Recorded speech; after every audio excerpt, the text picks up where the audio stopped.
ہاں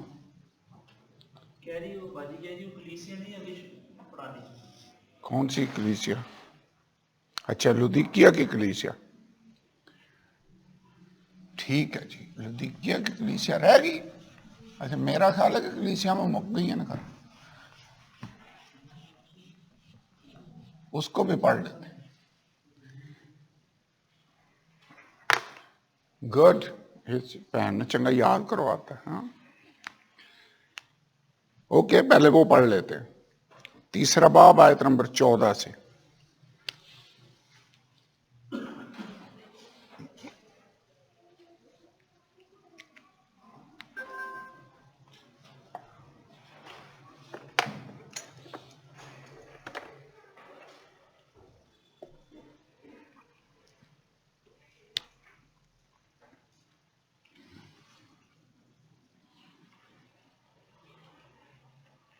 لودیکیا کی کلیسیا کے فرشتہ کو یہ لکھ، یہ لیٹر ایڈریس کس کو کیا گیا ہے؟ لودیکیا، یہ شہر تھا۔ خداوند یسوع نے اپنا تعارف کس حیثیت میں کروایا؟ جو آمین اور سچا اور برحق گواہ اور خدا کی خلقت کا مبدأ ہے، وہ یہ فرماتا ہے کہ میں تیرے کاموں کو جانتا ہوں۔ خداوند کی خلقت کا مبدأ، سو خداوند نے اپنا تعارف کیا کروایا؟ آمین، سچا، برحق گواہ، اور اس کے بعد خدا کی جو پوری کائنات ہے، خلقت ہے، مبدأ۔ انگریزی میں کیا لکھا ہوا ہے آپ کے پاس؟ انگلش ٹرانسلیشن اینج کر کے دیکھو ہاں تو کی لکھا ہے؟ آمین، سچا۔ جہاں تک آمین کا تعلق ہے، مسیح یسوع اپنا تعارف یہ کروا رہا ہے۔ جی کیا لکھا ہے؟ ہاں، سو بگیننگ آف گاڈز کریشن۔ سو یسوع سچا ہے، یہ تو آپ جانتے ہیں، بائبل میں لکھا ہے راہ اور حق اور زندگی میں ہوں۔ سو حق یا سچا، یہ تو بڑی واضح بات ہے۔ خداوند خدا سچائی ہے، جو وہ کہتا ہے وہ سچ ہے، اس کے تمام وعدے ہاں میں ہیں، سو وہ سچا ہے۔ اس کے بعد برحق گواہ ہے، حق، ٹرو وٹنس، یعنی خدا کی گواہی سچی ہے، جو وہ کہے گا دیٹ از ٹرو۔ خدا کی خلقت کا مبدأ، اس کا کیا مطلب ہوا؟ بگیننگ، یعنی سمجھ لے ابتدا یا سٹارٹ۔ تو یا اس کا مطلب خدا کی ساری کائنات میں سب سے پہلے خداوند یسوع کا کانسیپٹ مبدأ وہ ہے، لکھا وہ سب چیزوں سے پہلے موجود ہے، بائبل میں ایک آیت ہے۔ لیکن حقیقت میں مسیح یسوع پیدا تو بیت لحم میں ہوا، تو سب سے پہلے وہ کیسے موجود تھا؟ جیسے ایک اور حوالہ اس دن ہم نے اس پر غور کیا تھا، مکاشفہ 13واں باب،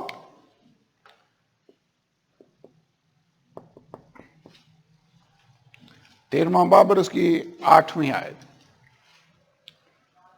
یہاں پر لکھا ہوا ہے، اور زمین کے وہ سب رہنے والے جن کے نام اس برہ کی کتاب حیات میں لکھے نہیں گئے، جو بنائے عالم کے وقت سے ذبح ہوا ہے، اس حیوان کی پرستش کریں گے۔ سو خداوند یسوع برہ ہے، تو ذبح کب سے ہوا ہے؟ بنائے عالم کے وقت سے۔ بنائے عالم کے وقت سے۔ بنائے عالم کا مطلب جب دنیا بنائی گئی، تو مسیح یسوع ذبح کب ہوا؟ کب مصلوب ہوا؟ وہ تو آج سے 2000 سال پہلے یروشلم میں مصلوب ہوا، لیکن یہاں پر لکھا ہوا ہے کہ وہ بنائے عالم کے وقت سے ذبح کیا ہوا ہے۔ تو اس کا کیا مطلب ہے؟ مسیح یسوع 2 دفعہ ذبح ہوا، ایک بنائے عالم کے وقت سے اور ایک یروشلم میں 2000 سال پہلے جب اس کو مصلوب کیا گیا۔ اس کا مطلب کیا ہے؟ یہاں پہ جیسے لکھا ہے خدا کی خلقت کا مبدا، یعنی سب سے پہلے، اس کا مطلب خداوند یسوع بنا۔ مبدا کا تو مطلب یہی ہوا نا، first beginning of God's creation. کائنات شروع ہی ادھر سے ہوئی۔ وہ حوالہ کہاں ہے جو سب چیزوں سے پہلے مولود ہے؟ کلسیوں کے خط میں میرے خیال ہے۔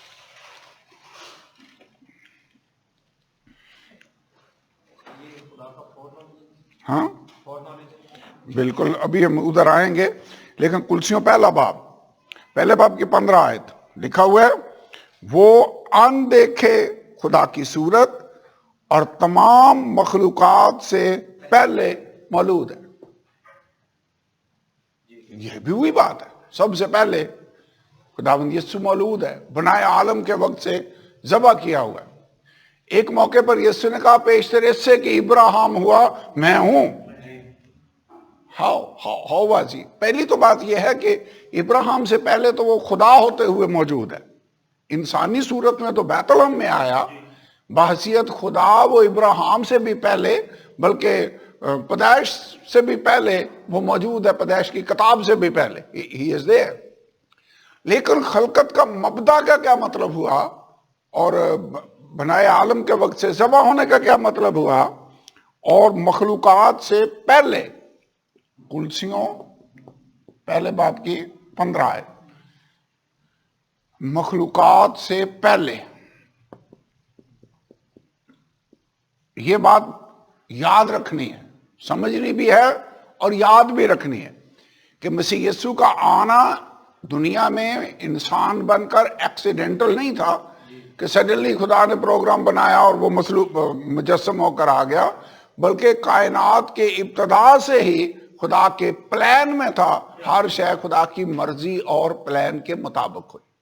سو کیسے وہ پہلے سے تھا؟ In the mind, plan and will of God, جس کو کہتے ہیں خدا کی مرضی اور ارادہ میں وہ تھا۔ یعنی مسیح کے آ کر مصلوب ہونے کا پلان اور ارادہ شروع سے تھا، اس لیے لکھا ہے وہ بنائے عالم کے وقت سے ذبح ہوا ہے۔ ویسے ایکچولی ذبح تو وہ یہاں پر ہوا ہے نا۔ تو مخلوقات سے پہلے کیسے مولود ہے؟ اس کا مطلب ہے سب سے پہلا جو خدا کا تھاٹ ہے یا پلان ہے وہ مسیح یسوع کے آنے کا ہے۔ ورنہ اس کے علاوہ یہ مطلب تو نہیں ہو سکتا کہ وہ پیدا ساری کائنات سے پہلے ہوا اور آسمانوں میں رہا اور اس کے بعد وہ نیچے آ گیا۔ ایسی تو بات نہیں ہو سکتی، کیونکہ اگر ایسے ہو تو پھر تو 2 خدا ہو گئے، کیونکہ یسوع نے بھی خدا ہونے کا دعویٰ کیا۔ اگر وہ ہے مخلوقات سے پہلے مولود تو in the mind and plan of God he is there۔ سمجھ آ گئی بات کی؟ مخلوقات ایکچولی مصلوب وہ بیت لحم میں، یروشلم میں ہوا ہے، بنائے عالم کے وقت سے کیسے ذبح کیا ہوا ہے؟ خدا کے پلان میں۔ ابتدا میں کلام تھا، کلام خدا کے ساتھ تھا اور کلام خدا، یعنی اس سے پہلے کہ کوئی چیز وجود میں آئے سب سے پہلے تھاٹ یا پلان میں ہے۔ سو خدا کے سب سے پہلے یہ پلان میں ہے، ایکچولی اس پر ایکسیکیوشن بیت لحم میں ہوئی۔ سو یہ سمپلی اس لفظ کی تھوڑی سی ہم ڈیٹیل میں گئے کہ تمام خدا کی خلقت کا مبدا ہے۔ وہ یہ فرماتا ہے میں تیرے کاموں کو جانتا ہوں، نہ تو سرد ہے، مکاشفہ پھر واپس 3 باب میں جا رہے ہیں، میں جانتا ہوں کہ تو نہ سرد ہے اور نہ گرم ہے۔ یہ بات یاد ہے ہو گئی ہے نا کہ خدا جانتا ہے، اس کا مطلب وہ ہمارے کاموں کو بھی جانتا ہے اور ہماری حالت کو بھی جانتا ہے کہ ہم سرد ہیں یا گرم ہیں۔ نہ تو سرد ہے اور نہ گرم ہے، کاش کہ تو سرد یا گرم ہوتا، بس چونکہ نہ تو گرم ہے اور نہ سرد بلکہ نیم گرم ہے، اس لیے میں تجھے اپنے منہ سے نکال پھینکنے کو ہوں. اس کا مطلب ہے خدا چاہتا ہے کہ ہم اس کے لیے سرگرم. نیم گرم مسیحی خدا پسند نہیں کرتا. ٹھنڈے یعنی نہ ادھر ہوں نہ ادھر ہوں. ویسے خدا چاہتا ہے ایک طرف پر ہو. کاش کہ تو سرد یا گرم ہوتا. میں ویسے لودیکیا شہر کے بارے میں تھوڑے سے اسٹڈی کر رہا تھا. ہم اس کی اکثر ڈیٹیل میں نہیں جاتے, لیکن لودیکیا شہر میں جو پانی کا سورس تھا وہ باہر سے آتا تھا. یعنی شہر کے باہر ایک بڑا جیسے ہاؤس بنایا ہوتا ہے, وہاں سے ڈپ پائپ کے ذریعے یا کسی بھی سورس سے پانی سپلائی ہوتا ہے. جیسے اسلام آباد کو پانی خان پور ڈیم سے آ رہا ہے یا راول ڈیم سے آتا ہے, تو سورس ادھر ہے, تھرو چینل وہ پانی شہر کے اندر سپلائی ہوتا ہے. اب اسی وجہ سے یہ شہر کئی دفعہ فتح بھی ہو گیا, کیونکہ وہ جو چینل تھا دیوار کے نیچے سے ہو کر گزرتا, اسی کے ذریعے سے دشمن اندر آ گھستے, فوج والے بریک ان کرتے. کئی شہر ایسے بھی فتح ہوئے کہ دریا ان کے بیچ سے ہو کر بہتا تھا, سو انہوں نے دریا کا رخ موڑا, نیچے سے جگہ بنی, ساری فوج اندر شہر کی. تو یعنی وہ دیواریں اور وہ سارا ڈیفینس ان کا دھرے کا دھرا رہ گیا. اب یہ پانی چونکہ تھرو ڈکٹ اندر آتا تھا, وہ پانی نیم گرم کنڈیشن میں ہوتا, نہ وہ ٹھنڈا ہوتا نہ وہ گرم ہوتا. اور اسی مناسبت سے ان کی جو حالت ہے وہ بھی ایسے ہی ہے. مجھے نہیں پتا یہ بات صحیح ہے یا غلط ہے, دیٹ واز جسٹ اے بک جس کو میں پڑھ رہا تھا, لیکن یہ حقیقت ہے کہ خداوند چاہتا ہے کہ ہم اس کے لیے سرگرم ہوں. اب یہ کیوں لکھا ہے کہ کاش کہ تو سرد یا گرم ہوتا ہے, اس کا کیا مطلب ہے؟ کیوں خدا کہتا ہے کہ یا تو سرد ہوتا یا تو گرم ہوتا؟ کیونکہ اگر تو آدمی واقعی سرد ہے تو پھر اسے اپنی کھوئی ہوئی حالت کا یا ٹھنڈی حالت کا احساس ہوگا اور وہ گرم ہو سکتا ہے. جیسے ایک آدمی بیمار ہو, اگر اسے اپنی بیماری کا پتہ چل جائے تو پھر تو وہ ڈاکٹر کے پاس آئے گا, لیکن اگر ہو بیمار, اسے پتہ نہ ہو, وہ احساس نہ کرے, تو وہ کیسے اپنے مالک کے حکیم کے پاس آئے گا؟ یسوع نے بھی یہی بات کی, اس نے کہا جو تندرست ہیں ان کو طبیب کی ضرورت نہیں ہوتی, جو بیمار ہیں ان کو طبیب کی ضرورت ہوتی ہے.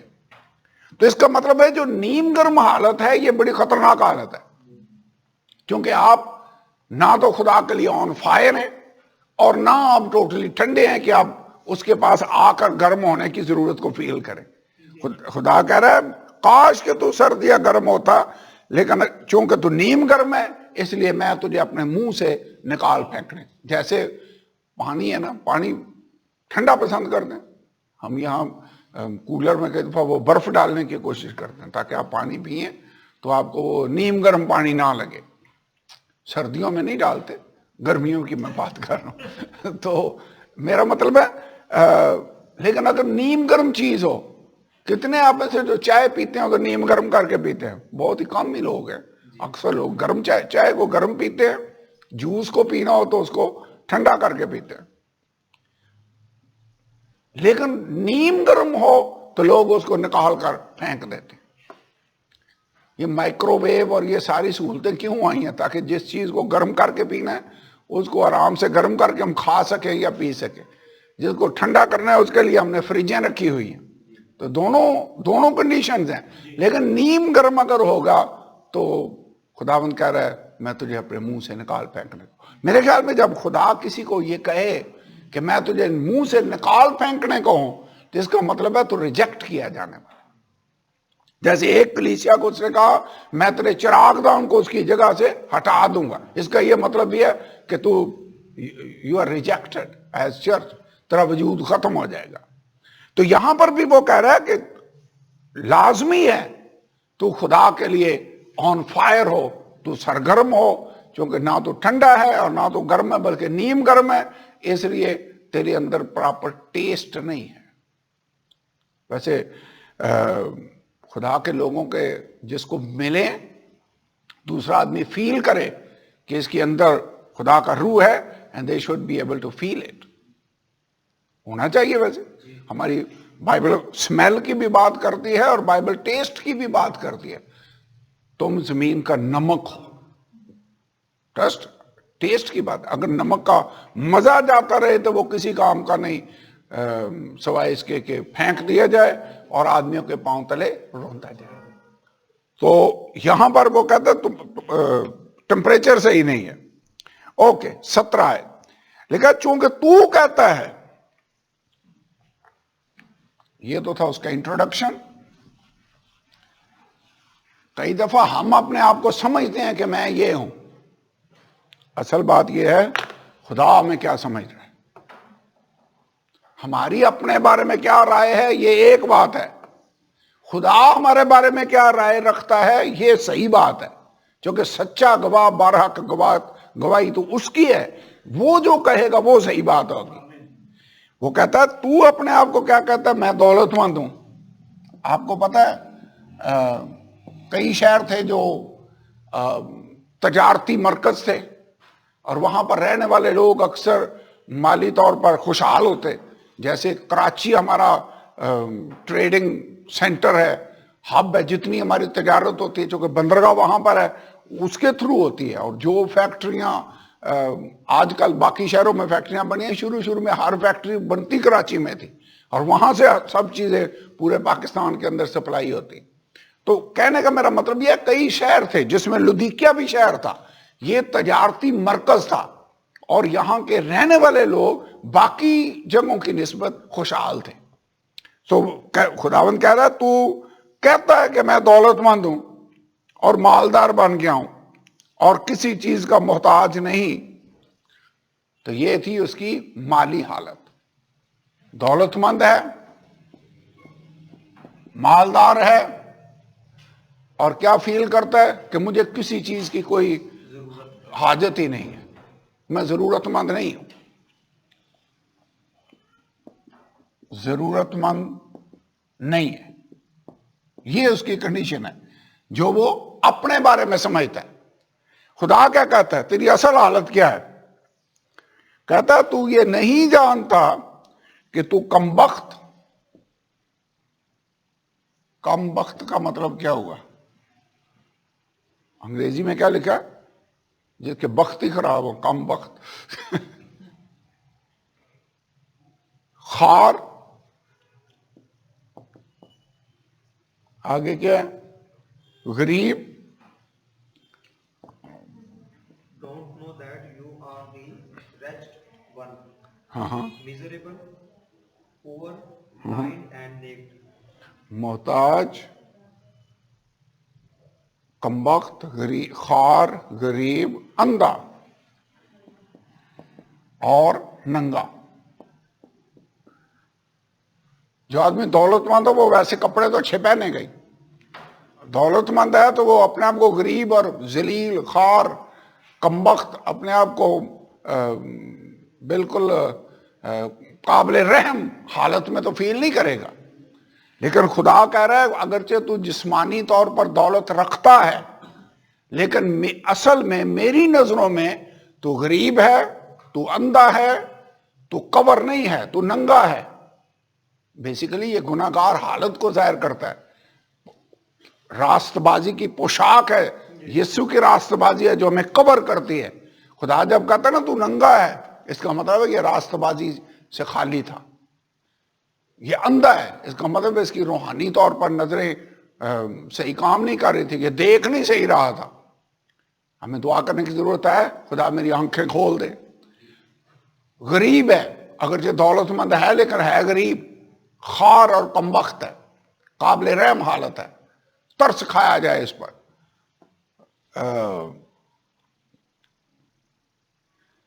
خداوند پھر اس کو مشورہ بھی دیتا ہے. ویسے کئی دفعہ ہم سمجھتے ہیں کہ ہم غریب ہیں, لیکن غریب ہونے کا کئی دفعہ فائدہ یہ ہے کہ آدمی خدا پر ڈیپینڈ کرتا ہے, ہر ضرورت کے لیے خدا سے دعا کرتا ہے, اس کی طرف دیکھتا ہے. جو دولت مند ہوگا وہ اپنی ہر ضرورت کے لیے دولت پر ٹرسٹ کرے گا. اس لیے اکثر جو دولت مند طبقہ ہے اس کو خدا کے پاس لانا مشکل ہوتا ہے. ویسے یسوع نے بھی یہ نہیں کہا دولت مند کا آسمان کی بادشاہی میں داخل ہونا مشکل ہے، اونٹ کا سوئی کے ناکے میں سے گزر جانا آسان ہے، دولت مند کا خدا کی بادشاہی میں جانا مشکل ہے۔ کیوں؟ چونکہ وہ دولت پر بھروسہ کرتے ہیں، بائبل میں لکھا ہے the trust on riches۔ خدا پر بھروسہ نہیں کریں گے، دولت پر بھروسہ کریں گے۔ اس لیے دولت مند آدمی ہو، اپنے آپ کو سمجھے تو اسپرچولی وہ غریب ہو تو یہ بات صحیح نہیں ہے۔ ویسے اس کا ایک اپوزٹ ایگزامپل بھی ہے بائبل کے اندر۔ آپ کو یاد ہے پطرس اور یوحنا جب ہیکل کی طرف جا رہے تھے اور جہنم کا لنگڑا بیٹھا ہوا تھا اور اس نے ان سے بھیک مانگی، تو پطرس اور یوحنا نے کیا کہا؟ اس کا مطلب ہے ہم غریب ہیں۔ وہ یہاں پر غریب تھے لیکن خدا کی نظروں میں دولت مند تھے۔ یسوع کا نام، وہ مسا، وہ پاور ان کی زندگی کے اندر موجود تھی، لہذا جو ہمارے پاس ہے تھا ان کے پاس کچھ کیا تھا؟ یسوع کے نام کا اختیار ان کے پاس موجود تھا۔ سو یہ نہیں بہتر کہ بندہ پطرس اور یوحنا کی طرح بے شک غریب ہو لیکن روحانی طور پر دولت مند ہو؟ ان کو، اس کلیسیا کو خداوند کہہ رہا ہے کہ تو اپنے آپ کو مالدار سمجھتا ہے کہ میں دولت مند ہوں اور کسی چیز کا محتاج نہیں ہوں، لیکن حقیقت میں تو محتاج ہے، تجھے ضرورت ہے۔ کیا ضرورت ہے؟ کہتا میں تجھے صلاح دیتا ہوں۔ ویسے یسوع مشیر ہے، عجیب مشیر۔ مشیر کا کیا مطلب ہے؟ صلاح دینے والا، مشورہ دینے والا۔ مشیر کا مطلب مشورہ دینے والا۔ تو یہ ہماری کیبنٹ میں بھی کئی مشیر رکھے ہوتے ہیں، یہ مشیر مالی معاملات کے لیے، یہ مشیر خارجہ امور کے لیے۔ خدا سب سے بڑا مشیر ہے، عجیب مشیر، خدا قادر، ابدیت کا باپ۔ وہ کہتا ہے میں تجھے صلاح دیتا ہوں کہ مجھ سے آگ میں تپایا ہوا سونا خرید لے تاکہ تو دولت مند ہو جائے۔ آگ میں تپایا ہوا سونا، ویسے سونا ہو تو اس میں ملاوٹیں بھی ہوتی ہیں، لیکن جب اس سونے کو آگ میں سے، آگ کی بھٹی میں رکھتے ہیں تو جتنی میل کچیل ہوتی ہے وہ اس کے اوپر آ جاتی ہے، پھر اس کو اتار دیتے ہیں تو سونا صاف ہو جاتا ہے۔ تو یہ آزمائشوں میں سے گزرنا، پریشانیوں میں سے گزرنا، مصیبتوں میں سے گزرنا اس بات کو ظاہر کرتا ہے۔ بائبل کے اندر لکھا نا تمہارا آزمایا ہوا ایمان جو فانی سونے سے بھی زیادہ قیمتی ہے۔ پڑھی ہے نا یہ آیت؟ پڑھ لیں۔ ایمان، آزمایا ہوا ایمان سونے سے زیادہ قیمتی ہے۔ پطرس کے خط میں ہے میرے خیال میں۔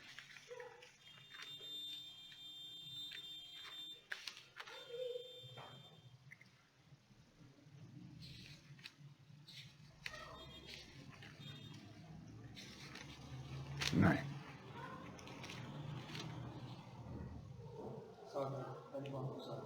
7ویں آیت، ہاں پطرس کا خط، یہ پہلا پطرس پہلا باب 6 آیت۔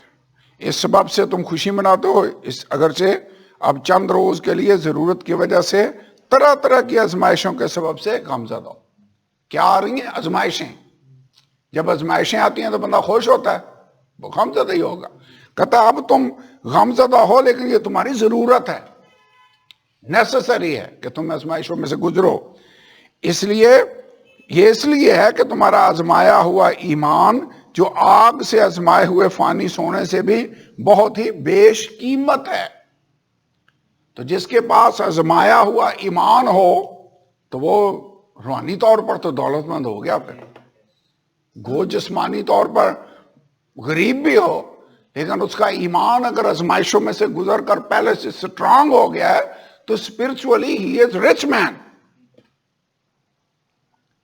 تو خدا کہہ رہا ہے تو روحانی طور پر غریب ہے، جسمانی طور پر تو دولت مند ہے، میں تجھے صلاح دیتا ہوں کہ آگ سے میں تپایا ہوا سونا خرید لے تاکہ دولت مند ہو جائے، سفید پوشاک لے لے تاکہ اسے پہن کر ننگے پن کے ظاہر ہونے کی شرمندگی نہ اٹھائے۔ یہاں پر سونا کون سا؟ آگ میں تپایا ہوا سونا۔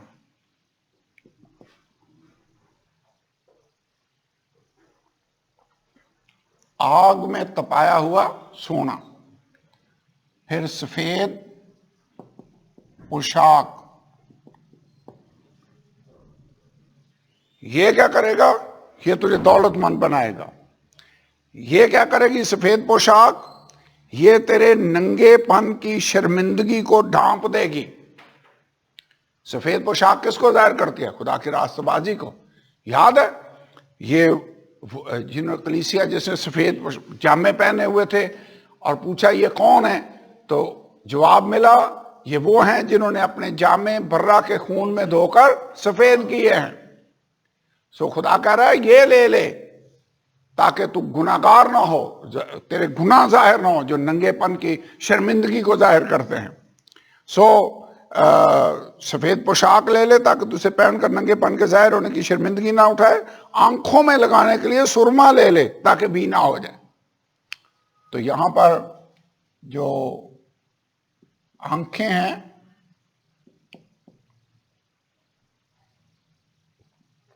آنکھوں کے لیے کیا ہے؟ سرما، تاکہ تو بینا ہو جائے۔ یہ مثال کے طور پر خدا نے استعمال کیا ہے۔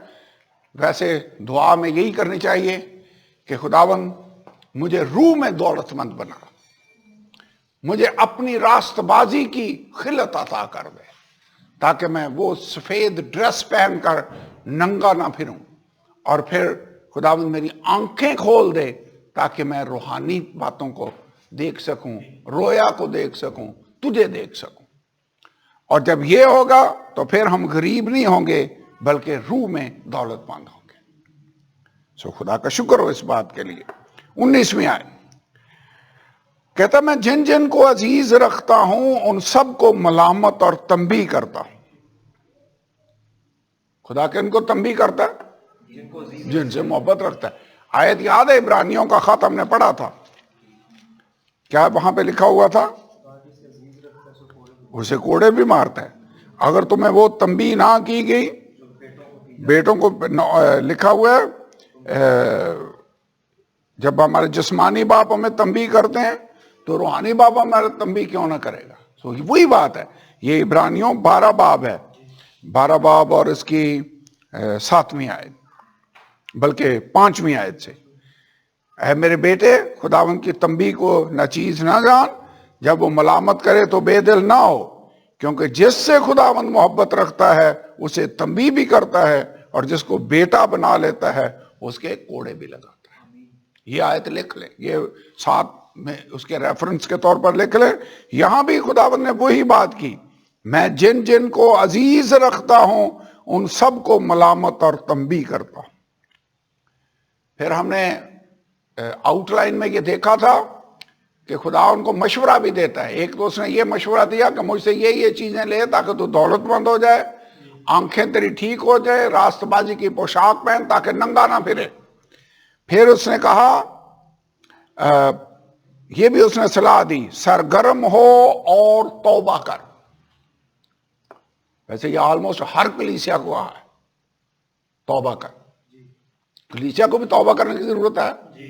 اگر کوئی کمی کمزوری خدا ظاہر کرے تو ہمیں اپنے ان گناہوں سے توبہ کرنے کی ضرورت ہے، ان کو چھوڑنے کی ضرورت ہے۔ 20ویں آیت دیکھ میں دروازہ پر کھڑا ہوا کھٹکھٹاتا ہوں، اگر کوئی میری آواز سن کر دروازہ کھولے گا تو میں اس کے پاس اندر جا کر اس کے ساتھ کھانا کھاؤں گا اور وہ میرے ساتھ۔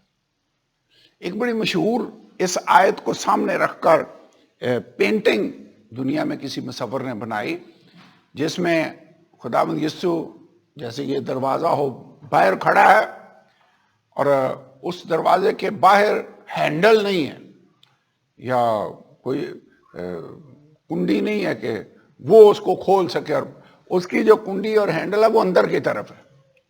یعنی دروازہ اگر کھلے گا تو وہ اندر سے کھولے گا کوئی تو پھر وہ اندر آ سکتا ہے، باہر سے اس کو کھول کر اندر آنے کا کوئی رستہ نہیں، بالکل پلین سا دروازہ ہے۔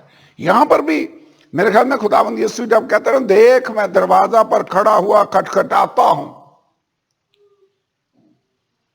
تو کھولے گا کون؟ جو اگر کوئی میری آواز سن کر دروازہ کھولے گا۔ تو کھولنا کس نے ہے پھر؟ اندر والے نے. خداوند یسوع زبردستی اندر نہیں آتا کسی کی. ویسے وہ چاہے تو آ بھی سکتا ہے, وہ آنا چاہے تو اس کو کون روک سکتا ہے, لیکن وہ آئے گا نہیں. خداوند زبردستی زندگیوں کا بادشاہ نہیں بنتا. He is not king by force. زبردستی وہ بادشاہ نہیں بنتا. وہ کب آئے گا ہماری زندگیوں میں؟ جب ہم اس کو انوائٹ کریں گے.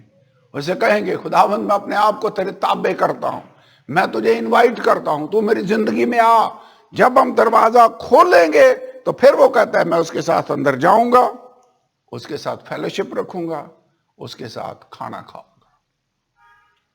خداوند جب کھانا کھائے گا تو اس کا مطلب وہ مطمئن ہوگا, اس کی بھوک مٹ جائے گی. کھانا کھانے سے یہی ہوتا ہے نا.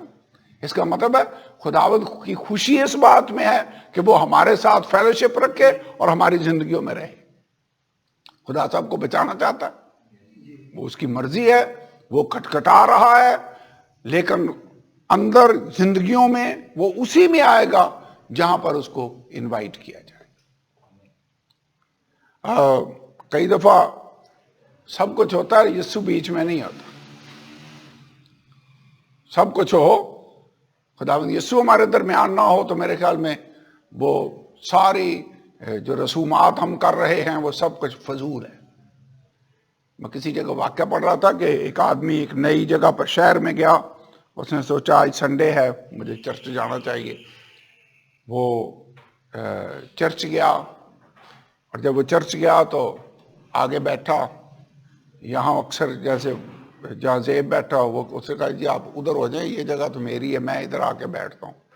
وہ بیچارہ ادھر ہو گیا. دوسرا آدمی اتنی دیر میں آ گیا, اس نے کہا تو میری جگہ پر بیٹھا ہے تو ادھر ہو جا. کرتے کرتے اس کو پچھلے بینچ پر گیا, اس کے بعد اس سے پچھلے بینچ پر چلا گیا, اس کے بعد اور پیچھے, اور سب سے آخر میں وہ پچھلے بینچ والا بھی بندہ آ گیا. اس نے کہا اب میں کیا کروں. وہ چرچ کے دروازے سے باہر جا کر کھڑا ہو گیا. جب وہ دروازے کے باہر چلا گیا تو وہ رو رہا تھا, اور وہاں اسے خداوند یسوع ملا. اسے وہ نظر آیا. اس نے کہا بیٹا کیوں رو رہا ہے؟ اس نے کہا ان لوگوں نے مجھے چرچ سے باہر نکال دیا. اس نے کہا بیٹا پریشان نہ ہو, میں بھی باہر ہی ہوں. تجھے نہیں انہوں نے باہر نکالا, انہوں نے مجھے بھی باہر نکالا ہوا ہے, میں بھی باہر ہی کھڑا ہوں. تو یسوع ویسے باہر کھڑا ہوتا ہے, لیکن آتا وہ پھر ہے جب ہم اس کو انوائٹ کرتے ہیں, جب ہم اسے دعوت دیتے ہیں, کہتے ہیں خداوند ہمارے درمیان آ. تو یہ آیت بڑی زبردست ہے.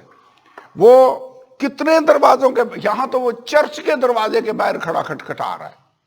دیکھ میں دروازے پر کھڑا ہوا کھٹکھٹاتا ہوں, اگر کوئی میری آواز سن کر دروازہ کھولے گا تو میں اس کے پاس اندر جا کر اس کے ساتھ کھانا کھاؤں گا اور وہ میرے ساتھ. 21ویں آیت, جو غالب آئے میں اسے اپنے ساتھ تخت پر بٹھاؤں گا, جس طرح میں غالب آ کر اپنے باپ کے ساتھ اس کے تخت پر بیٹھ گیا.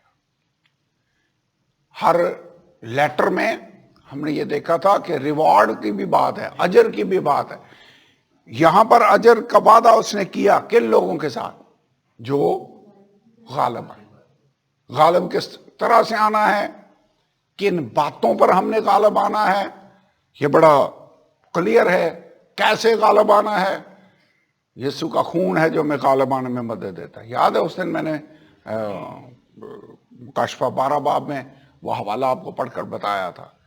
وہ برہ کے خون اپنی گواہی کے کلام کے سبب سے اس پر غالب آئے, یا انہوں نے اپنی جانوں کو عزیز نہ سمجھا, یہاں تک کہ موت بھی گوارا کی.